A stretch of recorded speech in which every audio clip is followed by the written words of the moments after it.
This podcast is part of the Listen Frederick Podcast Network.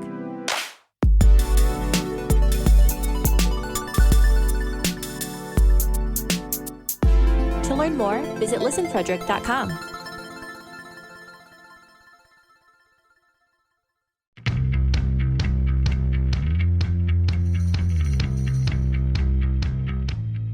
What's up, everyone? It's episode 80 of Beers in the Lot.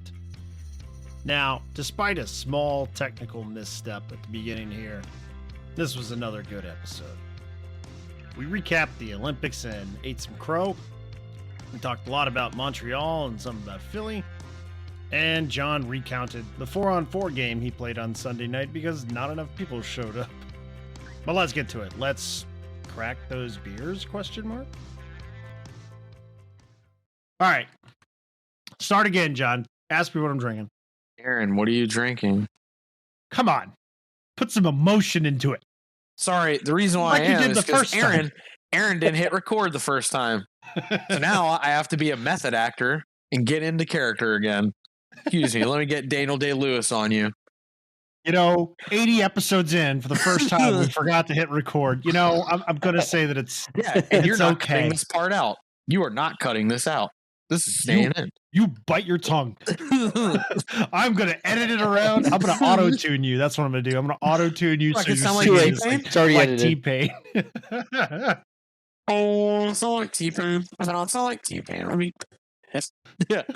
Aaron, I didn't hear a crack. What are you sipping? You sipping on some syrup over there? I actually did crack something. I had to crack the ginger beer that went into my Moscow Mule because I forgot to go out and get beer. So figured I'd have an old favorite and a Moscow Mule. So cracked open a Gosling's. Ginger beer's got to be Gosling's. I'm telling you, there's no better ginger beer. They for a paid Moscow sponsor Mules. now? No. I've tried different ginger beers and Gosling's is the best. So that's just facts, not an ad. So what you're saying is the last time I had a Moscow Mule, it was not good enough because I didn't have Correct. that? If you didn't have Gosling's, it Oh. was not good enough. Well, where do you get it? The store. Actually, I got it from the grocery store. Okay, I'll just pick one of the 15 grocery stores around here. I got it from Martin's and from Stagecoach? Weiss. I've got it from Which stagecoach did you Aaron rob? robbed the stagecoach. No, I got it from multiple different groceries. It's available, dude. Okay. It's available. All It's right. available. All right. You can I've find only it. seen it in liquor stores. Maybe it's just me. I'm not looking for it, so I guess that's probably part of it. At one point, I was really looking for it because I couldn't find it, and then everywhere had it. Like all of a sudden, every grocery store I was in had it, and I like stocked up. So I've got a bunch. But so if you Nice. want one, just let me know. I can bring you some. Well, apparently I have to make a new one because You gotta try it again. The last one I had was crap. Anyway, what are you drinking, John? I have a great taste, less filling Miller Lite. Well, what is it? Great taste or less filling? Well, I believe it's both. Well, which side are you on, though? Even if it is both, you have to pick a side. Mm, You're like, no, I'm not I mean, going to. I think if you're looking for light beers, we can kind of rank them. Like I'm a Coors Light guy. Miller Lite's totally fine. Nothing wrong with Miller Lite. Oh, yeah. Yeah, nothing wrong with that. I will not drink a I Bud agree. Light. I will, but it's not option 1 through 3. It's If it was handed to me, I would drink it. exactly. Bud Diesel, different story. Like I'd still drink it. Yeah, I'd drink it. a Bud Diesel, really? If somebody hands it to If it me, was I'm handed to drinking me, yes. I've turned I it down might before. drink an IPA if it's handed to me. So you're saying, Aaron, if I ice you with an IPA, you're gonna drink it? There's a high likelihood. Okay, I'll remember that. Daniel, what do you I just pictured him chugging it. know. I was like, yeah, make that's sure not it's happening. warm too? Like just make him hate it. I will draw a line somewhere. Danny, what are you drinking? I have a Elysian Space Dust IPA. Nice. The experience by date is June 28th of 21. Uh-oh. So Oh, But I'm unlike John. I will not complain about it. I'll just drink it. Hey, we got to fill some content here. I mean, Riggs is out again, so we got to fill another few minutes here. No, maybe you should. Don't let him get on that soapbox again. I'm fine. What day is it? What day are we recording? Monday. What day, please? It is Monday. What are you looking for? The date. 21st. It is the 21st of February. Okay, so that beer is almost a year old. So in baby terms, it can almost walk. That beer should walk to the trash because it's expired.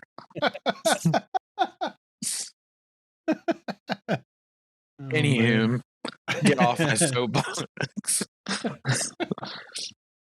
Because I'm so short, I usually take 3 or 4 soapbox crates, stand up so people can see when I yell, project my voice. But yeah. What's new? What's exciting? Olympics are over. Yeah, Olympics are over. We got burned talking about the Olympics last week. Talking like, oh, we're going to do so well. And then Slovakia medaled for the first time in history. Yeah, and I was happy to see Slovakia. It was funny because I said, I think I went back and I kind of made note of what I said. It was like, hopefully we get through the quarters. Good. I feel good about the teams we go up against, but Slovakia in the shootout, and that's the one thing about IIHF events. It goes to a shootout. And in a shootout, it is who knows? Who freaking knows? You never know. It's a crapshoot. Yeah, good on Slovakia. They have first time they've ever medaled in any Olympic competition, men's or women's. So good on them. That's awesome. Who won? Finland beat those Russian Olympic cheaters, it's ROC. What is it? I don't remember. I think you had it right. Yeah. It's ridiculous. But I was actually more happy to see Finland because they had, if you kind of looked at some of the press they did after, so they had Uncle Leo on the team, Sami Vatanen, Valtteri Filppula, which is actually kind of interesting because I looked up his hockey DB after. He hasn't won. He won a World Junior Championship, a World Championship, Stanley Cup, and an Olympic gold medal. So he's in the club. Gold, then. Yeah, he's in the triple gold club. I'm pretty sure if I remember right. I did see something back in Finnish TV. Timu Solani and Kimmo I saw that doing TV, and they were popping champagne bottles and stuff. I was like, oh my god, these guys are really excited. So yeah, that's awesome. Them. They had I was happy. I mean, kind of happy Russia didn't get a gold medal again. So good on Finland for sticking it to them. So good. Yep. Then we had USA and Canada in the gold medal game for the women, and Canada prevailed.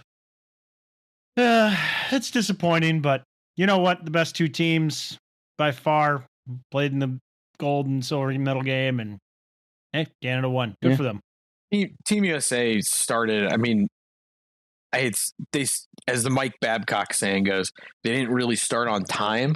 So when you have to play catch up the whole time, it's tough. MPP, she's awesome at international women's hockey. I mean, she's great. 4 Olympics in a row she scored in the gold medal game. Yeah, correct. And no man or other woman has done that. So good on her. Amazing. And I think she's already committed to doing one more tenure for the Olympic team. I mean, it's a long 4 years. So I mean, she could at some point go maybe I don't want to go around and do it again and whatever. But I think it's good for her. And Team USA is now in this weird position too because they have somewhat of an aging core. So we'll see what happens with them. I don't know. Hopefully, I think some will stay on. Knight, I think Hillary Knight said she wants to do it again. So, and I think a lot of those women, if they want to do it again, I think they'll have a good path. Yeah. They have a good path. Maybe they won't, but you never know. I mean, there were some good stories. Sarah Nurse set the points record for Olympic women's hockey. I think she had 18 or 19 points. She's a beast. She's cousins of Darnell Nurse of Edmonton Oilers fame. And then Erin Ambrose, she was interesting because like I read a story about her on The Athletic that was really, really good. If anyone wants to see it, just check it out. She got cut from the previous team and actually, had a lot of depression and self-doubt and whatnot. And instead of, she was training, I don't remember everything because I read it last week, but she was training in Montreal, kind of like with Mary Poulin and all of them. And actually, instead of wanting to be around all that, what's the right word, like high performance, upbeat type stuff, she went away like to Toronto, I think, or maybe it was the inverse, one of the two. Maybe she was in Toronto, went to Montreal. I can't remember where she went, but she went away from that training facility intentionally to like get away from all that and just work on herself. And she became a better skater. Like that was the one's knock. Her foot speeds was a little not up to snuff and all that. And she was a monster too. So good on her. So yeah, I like stories. I mean, we always joke like sports are more stories than actual sports, but it was. I mean, especially some of the other stuff that came out of the Olympics, not just hockey related, but like, I like stories. It's just a shame that the game times weren't more in the middle of prime time. I mean, the replays were, but it's way better to see it live, of course. It didn't matter. Did you see that game for Team USA Women's, USA and Canada? It was like 3.4 or 3.9 million people watched it, which is more than any NHL hockey game, period. That's also awesome. No one brought up the fact that it was at 11 o'clock Eastern time. Now, if you're on the West Coast, much easier on your life, but East Coast, Best Coast. So like, I missed a lot of hockey because of the times. Mm-hmm. Yeah. I'm actually really bent about that. I think I caught one game. Yeah, I watched the gold medal game. I watched the first USA and Canada game, and then I watched a good chunk of Team USA games. They had a few 11 o'clock starts and the 8 a.m. They had like 3 straight 8 a.m.s, which actually like helped me because it was like a Friday, Sunday, and then they played like a following Tuesday. So I was like able to catch in a good chunk. The women's, unfortunately, like the one game they played against the women against like, I forget who they played. It was in the preliminary round. I was like, I'm not even going to watch it. I hate saying that, but like, it's 11 when the games are at like 3 a.m, I mean, what can you do?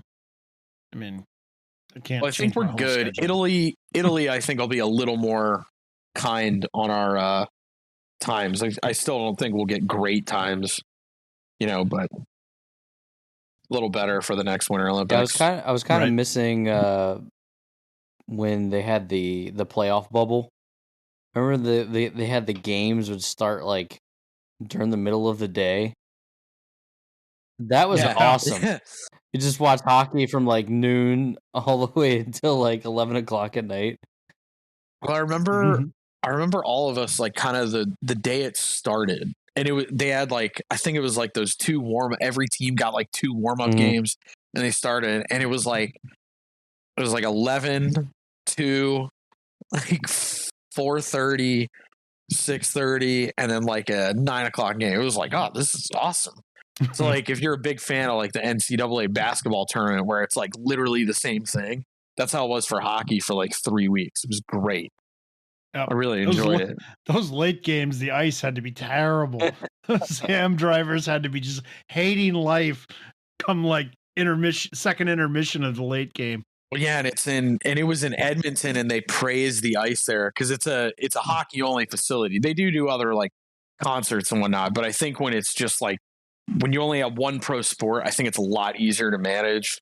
Like how you hear like, you hear everybody like Ovechkin, apparently, even though he loves playing at MSG, he's like, the ice there sucks because you could go there for like a 7 o'clock Ranger game. And then at like 1 o'clock that day, it could be used for like a volleyball tournament for NCAA.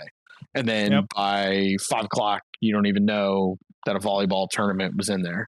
Right. Or, and then as soon as the game's over, they do a flood, and then they do like a monster truck rally or a circus Sunday, a concert or whatever. And you'd have no idea it was a hockey rink. Yeah. Grave diggers coming in there. So, yeah. That's the ones that really get me. It's they put down dirt over top of a hockey rink, but obviously they like have tarps and all kinds of flooring and stuff. But I mean, it's just crazy that hey, there's ice under there. But I'll be honest, I know I've told the story in general, but like going to MSG, it makes you kind of like appreciate like the fact that arena has been around for so long. And as goofy as it is, like if it existed, let's say in like Pittsburgh, I would probably be like, like, come on, let's upgrade this thing. Yeah, tear it down. But like the fact that so much literally did that with the melon. They actually did. Well, yeah, and some idiots were like, "Oh, this is a historical building." It's like, dude, okay, we get it, but like, let's go, let's get this done. But the fact that like, you had countless boxing matches with Tyson and Ali there, and even way back in the day with boxing like Rocky Marciano and stuff like that, and then other famous events that have happened there, and then just the city of New York. Like it's very New York. That's the only way I could describe it. Like it's just it's New York. And it's one of those like celebrity kind of, at least for performing artists and such, like it's one of those like Everest kind of things. You play an MSG and it's like you're there if you're playing in Madison Square Garden. So all these famous artists throughout recent history have played there, and yeah, that building has seen so much amazing shit happen under its roof. I remember going to a game there with my brother. This is the infamous "No Ranger would ever dive like that" game, in reference to Alexei Kovalev of then at the time the Ottawa Senators, who was a former Ranger and won the cup, but he would never, no Ranger would ever dive like that. Anyway, cool building. Definitely, cool. Definitely got to go there if you're a hockey fan. Got to go see a game there, even if it's just the Ottawa Senators. Sorry, Ottawa. Every chance is go to New York once. Like if you like, as an American, it is your duty, or internationally, go to New York. Like it is a mixing pot of everything. That's just. Oh yeah, it's just New York. That's the only way you can describe it. Like you see some stuff you probably never want to see. I never want to go. Dan says nope. I'm telling you, man. Aaron, I hate cities. I hate cities. It's just cool. I'm not a city guy either. I'm not. I don't like being down in the city over there, but it's just like they say. It's a wonderful place. It's a nice place to visit, but I'd never want to live there. When my brother lived there, yeah, I liked going up there because he could handle everything for me. It's like, oh, we need to go from here to there. Well, he knows the subway routes by heart. I don't have to worry about which train I need to get off of. Oh my subways. God. Those subways are nuts, man. I don't know. I guess it's just a New York thing. You just memorize how the subways work because you have to know when lines run and where to change trains. And it's terrible. I don't know how anybody does it, but I'm glad somebody did it for me. Public transit is just nuts in general. It's true. It's in true. General. The easiest way to get to New York on the Eastern Coast, anyway, is a mega bus. You take a bus up there. Nah, you do the MARC train, man. Or you can do the train, yeah. MARC train's great because you can see the war zone that is Philly. You see like the burning tires and everything on the back end of the city. The tire fire. I still remember the picture you sent the one day when you were in Philly. Oh yeah. It's like this random pit. It was a pit, like in the middle of the road. I almost fell into this hole in the middle of this parking lot, and it was like 30 feet from where I parked my car. And in the parking lot, it said, customer or guest parking. Park here, and it was clearly defined. I'm like, oh, okay, it's a big parking lot. Just like, maybe. Maybe they have trucks go through, whatever. As I'm like walking, I see it, kind of like 10 feet away. So I wasn't like going to fall through it. But I'm like, if you're walking through here at night, you fall in, and it's one of those things. It's almost like you go down, like you're like, it'll be written up in like the New York Times or Washington Post, like local man trapped in Philadelphia well, rescued by, firefighters after 3-day call for help. Like I'm like, oh my God. They have a warning sign, watch for pits. Nope. That's the best it's just part. Understood. You're in Philly now. You're in Philly now. Gritty has you now. That's his home. Yeah, that's one of those pits is where Gritty lives. That's his home, man. Oh gosh. Well, I mean, the whole Flyers organization's kind of in a pit right now. They are. At least the on ice part of the organization is. I would hope to think they turn it around. The league's better when Philly's in the mix. I hate saying it, but it is. I would hope so, but I think it's better when they're in the mix because they're just a good, easy target to hate on. Like, they are easy to hate on. Yeah. Like the fan, even the Flyers hate the Flyers. Like they just they boo their own team. Yeah, they boo their own team. They don't care. Well, you know what's interesting? I've been hearing more stuff in Montreal, like how they're reorganizing everything. They don't really have a skills coach, which is alarming to me. They don't have an analytics department, which I think that's like 5 to 10 years behind in general. And the other thing, so like there's a lot of stuff that's like backwards with that organization where I'm like, what? Like I'm hearing this and I'm just like, I am floored that this is all being, Jeff Gordon is like bringing it up to snuff where they should be. But you also kind of think, growing up in hockey, whether you're a new fan or an old fan, you're just taught to believe like, oh, the Montreal Canadiens are the New York Yankees of, the NHL. And really, you kind of look under the hood a little more. They've been doing okay the last, let's call it last decade, right? They've been doing okay. A couple of deep runs in the playoffs, coming off the Stanley Cup, final berth. When really it's been like held together by like rubber bands for a billion years, it looks like, which is sad. But it's kind of like that old wheel mentality. So they'll turn it around. St. Louis is already righting the ship. Yeah. They need some righting, though, because 51 games played, Habs only have 11 wins. Oh, which is only marginally worse than the Flyers, who have 50 games played and 15 wins. Correct. Yeah. Not looking good for either of them. That's brutal in terms of postseason. I think that's bad. Think about that organization, though. They never really let Kotkaniemi go. Yeah. I think he still has literally the same amount of points, which is great. He scored against on a team that's number 1 in the Metro. He scored on Pittsburgh, though. Okay, great. Of course he did. Good for him. It was a good game, though. Yep. It was. That was a good game. But it is kind of shocking. Like, all right, a team that has young studs, like they had Ryan Poehling, who was supposed to be a stud. They got Cole Caulfield, Nick Suzuki. You can go on for a little bit. They don't have a skill development coach. That is kind of crazy. So ass backwards. Yeah. Why would that be? Yeah, like minor teams have I think coaches. I don't know this 100%. This is just me kind of like from what I know about how other organizations work.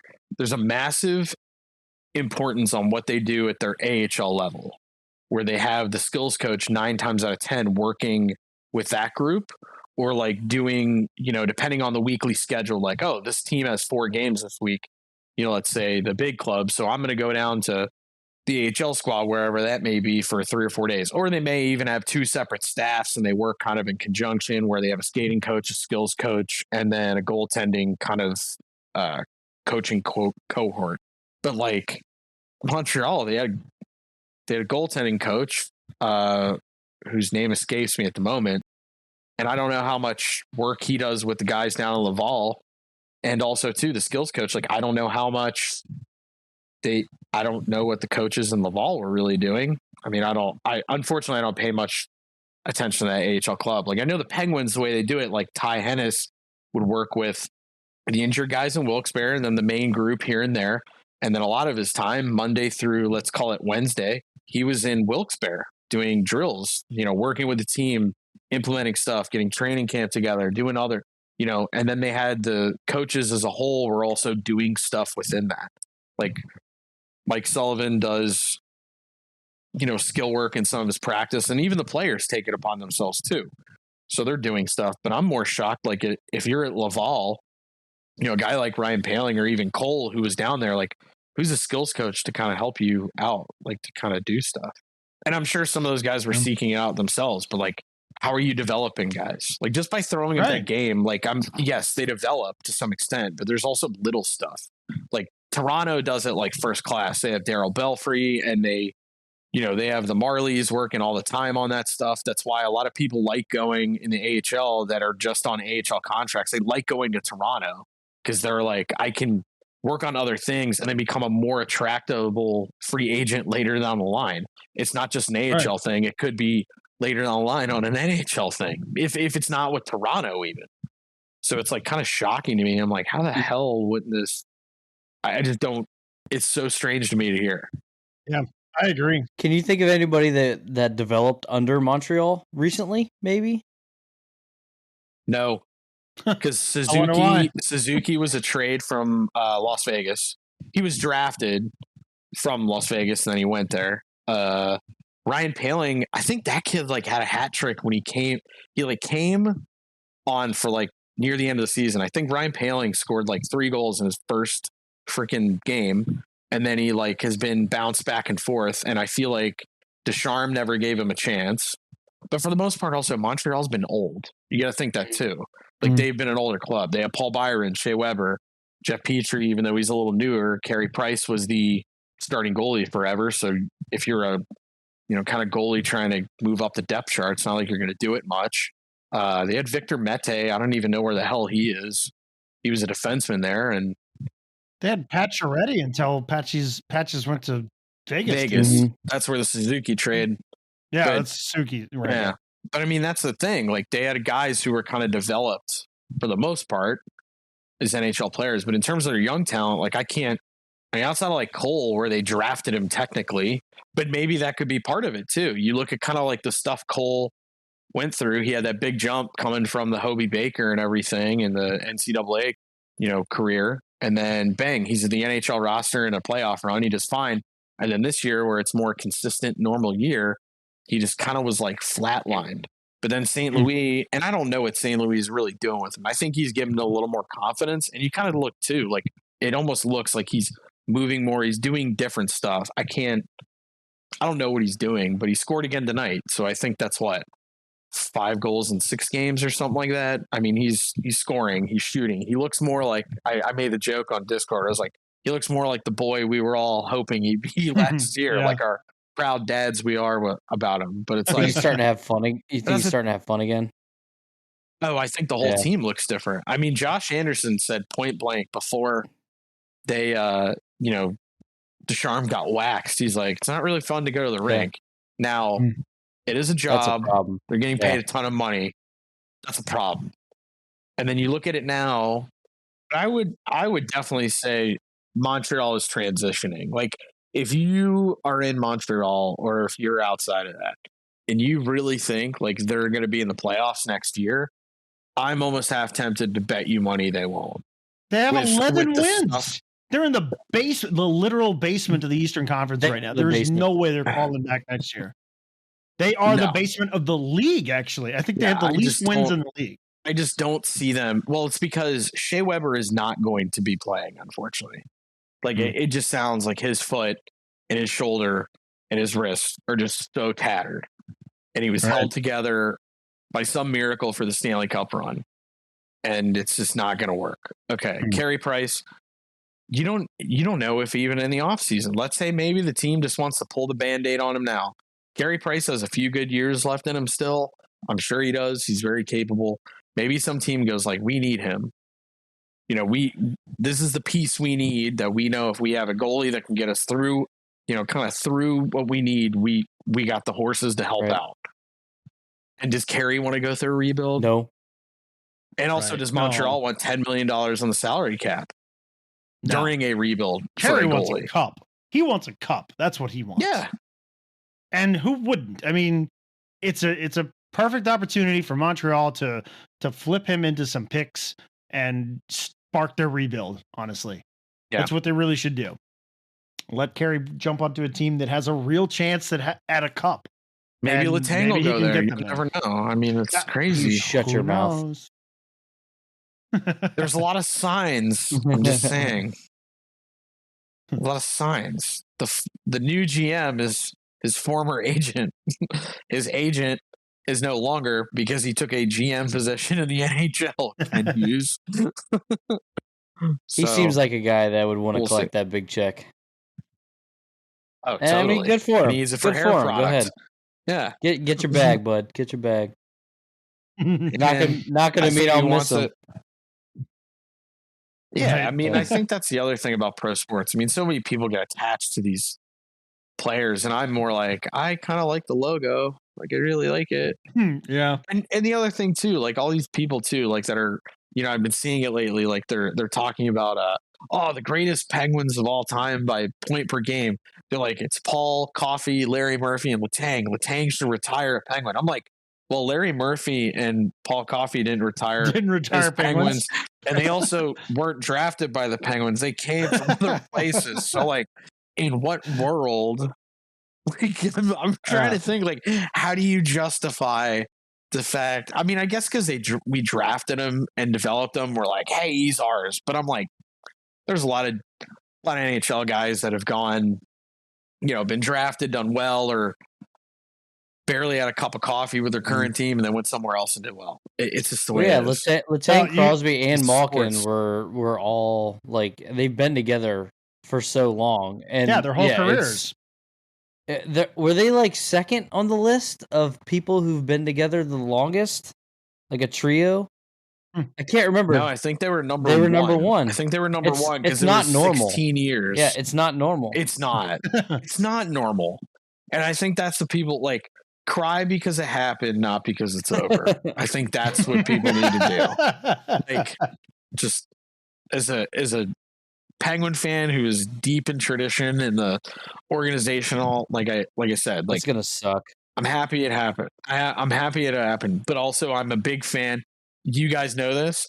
I have no problem as a sports fan peeling Band-Aids. It's what you have to do. And because you have Rust, Gino, and Letang, all free agents. Rust is probably going to look for a big contract. Gino, I don't know what he's going to get, but I'm willing to bet someone's going to give him an absorbent amount of money. Whatever. Oh. And Letang. So, and not to be understated is the call to the center bell for all French Canadians. They all want to play for Montreal for whatever reason. Fleury ain't going there. Don't get too excited. It's a thing though. Like, you talk to any of them and they all say, "Oh yeah, I watched the Habs growing up and whatever. They'd like to play for that team." All of them kind of want to play for the Canadians. It seems. I think under the right circumstances. Yes, of course. Kind of to bring it back to like Jeff Gordon. I think the fact that he is not only trying to modernize the franchise, but I think what they're trying to do is, you look at kind of the people they brought in. They're either completely, I wouldn't call them off the wall because they're not off the wall. But they brought in Kent Hughes, who's someone respected. He knows kind of the agent game, the NHL game in general. He's been dealing with people for a long time. Jeff Gordon, really good at developing, really good at smart guy in general. They got Bobberov, who was in the New York Rangers as a European scout. Clearly, he knows what he's doing, given some of the European prospects the Rangers have gotten over the course of the last couple of years. And then, two, you look at St. Louis, who's a little bit of an oddball, you could call it, but he's also outside. Like, he's not in the NHL. He's not a retread. He's not Michel Therrien, Claude Julien, or Alain Vigneault, all the guys they've literally had the last 30 years. So I think it's like, it's good. It's good for the organization. It shows that they're attempting to change. And I like it. I kind of, like I said, I think the NHL, same with the Flyers. When Montreal is good, the league is good. You actually financially for the league, they need Montreal to be very good. It doesn't matter next year if Arizona goes 82-0 in Tempe, because they still aren't covering anyone's bills. Montreal needs to be good for the league in general. They need them to be very good. I'll agree with that. They're one of those star markets that just has to be good. They need to be good. I agree. Yeah, absolutely. But I think we should turn the conversation, because I was just reminded, I forget why, of stories that came out of Old Fat Bald Guys hockey this past Sunday.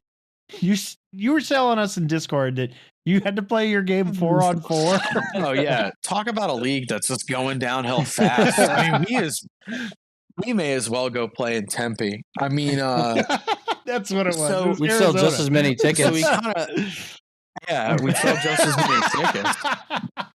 Yep. So it's kind of funny. Like, I was getting dressed. I usually get there early because I play music and I stretch and I don't know. I have nothing better to do on a Sunday, so whatever. So I'm there early. Somebody else comes in and we're just talking. And it was like 30 minutes of the game. And we're like, oh man, it's going to be a long night if it's just you and I. And we're just chuckling. And then like 2 other guys walk in. We're like, oh man, this kind of sucks. Like, whatever. Thinking more people we have quite a few people that show up like literally 2 minutes till we go on the ice. And they're dressed and out the door before everybody. It's kind of weird, they zip but their whatever. Gear on. Yeah, they zip their gear on. It's like a one-piece suit. But so we finally take the ice with 6 skaters, and looking over, the other team only had 7. So I made the joke, oh, we should just do a shootout or do all-star rules and play 3-on-3 jokingly. But we ended up playing 4-on-4 for the entire game. And ice time. It was different. It was a lot of ice time. It was different. But I mean, the way I look at it, like I skated with some of my buddies and I had a good time. It was funny. And then I guess on the other rink as well, it was pretty sparse. A little short too. Good times. Getting nuts out here. People got stuff to do. I think it was a big like tournament weekend. Everybody's at tournaments. It's President's Day. Yeah. It's President's Day, so that's why everybody's running around. Yeah, it's fine. It's not a big deal. It's fine. Actually, I would love to talk about the Brad Marchand thing. Do you guys want to talk about that really quick? Sure. Really quick. Did you hear about it? Did you hear about it? Oh. What? Just that he said that Jari said, "Look at that save," and that was the whole thing. And so Brad Marchand he punched him over Tell us about the rat. God. But if you remember, so Brad Marchand got suspended. Well, hold on. Brad Marchand got suspended for 6 games. He appealed the 6-game suspension, and in the appeal, it came out that he punched Jari in the face because Jari made a save on him like a few seconds before, and Jari said, "How about that fucking save?" And Brad Marchand was so incensed by this, he just clocked him in the grill. But if you remember last year, no way that's what he said. But if you remember last year, Brad Marchand was all bent because Panarin went nuts on him. If you remember, during the Ranger game, because apparently Brad Marchand told him, "Hey, nobody in Russia likes you," and Panarin went all nuts. And then after the game, he's like, "I don't know, guy doesn't have tough skin. Like, what's my problem? I don't know." So like, if Brad Marchand's actually telling me that like he just said, "Nice save, bud," like, and that's what set him off, like, get out of here, Brad. Like, he did not tell you that. There's no way. Like, no way. But earlier in the game, like Jari was like picking the puck up. Marchand he's trying to give it to a fan. I know. He's trying to give the puck to a fan. Marchand hates fans. That's a hot take. Brad Marchand may hate fans, but we sure don't. Thank you so much for listening to this episode. We appreciate your support you give us every week. Be sure to tell your friends and teammates and everybody about our show if you like it. It helps us get new listens, and that's always nice. The other thing that helps us out and makes us feel good is to join us on Discord and talk to us. Discord is how the 4 of us talk to each other every day, so we see everybody who's in our Discord server. We talk with some of our past guests and fans and stuff. It's great. We love it. You should really come be a part of the conversation. beersinalot.com/Discord to get there. All right. Riggs should hopefully be back next week. But until then, thanks again. We'll see you.